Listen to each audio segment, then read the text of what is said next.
You know what's up? Another day, another kain na naman tayo mga tropa. Kaya ngayon pinuntahan natin ang isa sa hidden restaurant sa Taguig.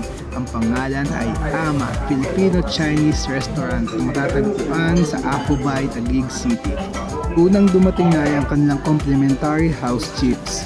Ang sarap niyan, may dressing tapos may garlic, panalo. Overall, 8/10. Next naman ay itong mojito. Tikman natin yan.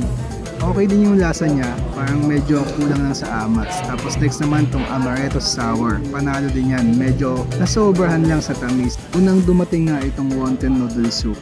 Yung noodles niya parang pancit canton, tapos yung sabaw sobrang powerful. 6/10 sa akin siya. Medyo maalat siya na matapang na medyo hindi ko siya mag-gets. Parang ikaw, Joe.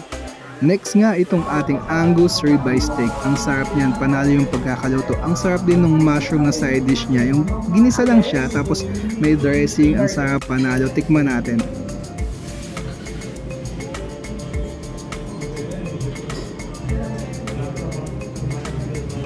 Oh, speechless. Tignan mo naman. Wala na, hindi na mapagsalitahan. Kakain na lang yan hanggang matapos.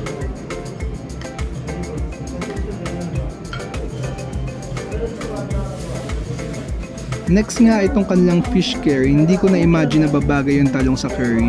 Panalo yung isda, panalo yung pagkakaluto ng talong, yung pagkakaluto ng roasted onion. Ang sarap, sa akin ito yung pinaka-okay na natikman ko ngayong gabi. Tapos juicy pa yung isda. O siya, kakain na muna ako. Paalam!